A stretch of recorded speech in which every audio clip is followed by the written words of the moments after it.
Hi, can you hear me? Just checking. Yes. Alright, so I'll assume I'm audible and visible. Thank you. I'll take POI via chat, please. Just put it in the chat. No need to unmute. The internet right now in university is kinda wonky, so if I get chopped out, please let me know. I'll start my speech in a few seconds. Let me get my paper and timer. Starting my speech in 5, 4, 3, 2, 1. Panel, ladies and gentlemen, we need to understand that a lot of the complicated problems in the world cannot be solved by NGOs alone. They don't deserve that burden, and we think that a lot of things like famine, resource wars, and all of the conflicts that the previous speakers talked about are much bigger than them, and NGOs can only do so much. Which is precisely where we need to be able to have a multilateral approach to being able to deal with these social issues and realities. Because if these NGOs were to concentrate their effort on one country or on one nation, it sends the message that some lives are more important than other lives, and that help comes at the expense of other people. That leads to a bad reputation for these NGOs, and it ultimately sends a bad message to the world when you tell people that some people deserve aid and treatment faster compared to others. I recognize that a lot of these problems have different levels of urgency, that's true, but that doesn't mean that they're all differently important. We tell you that they're all equally important, and the solution is to be able to find resources better, and I'm gonna prove to you that on my speech, which becomes a direct response to the heart of opening government case.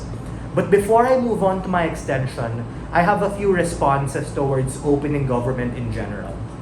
Number one, they talk to us about specialization and how if you go deeper within a particular country, these NGOs are able to allocate resources better and be able to solve things like malaria and really get to the root cause of the problem.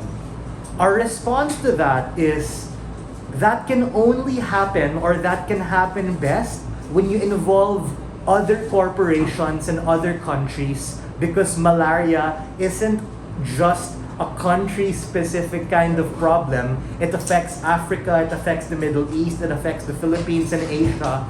And the reason why we were able to get more affordable malaria treatment and a wider distribution of things like Ebola vaccines by the World Health Organization and other domestic and international NGOs was because we asked for help, because we got access to scientists in the United States and companies in Europe to be able to manufacture these vaccines at a cheaper price to be able to distribute it to the world.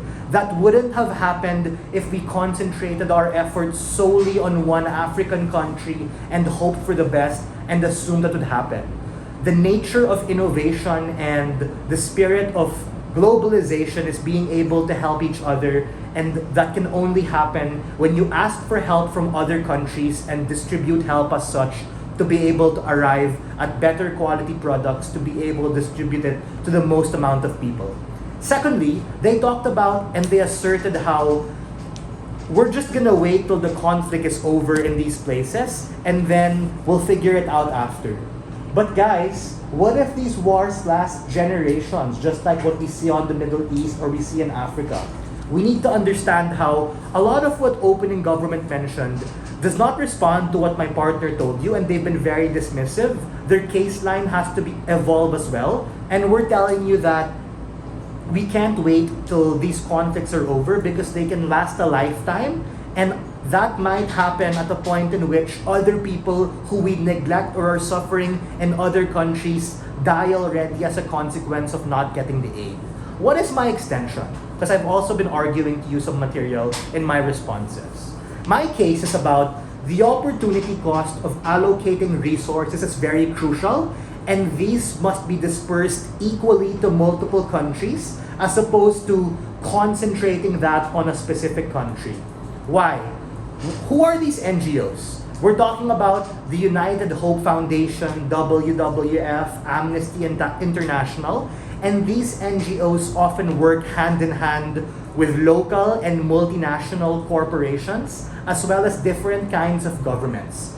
And their goal is to solve a variety of geopolitical conflicts and social issues, whether that be famine, whether that be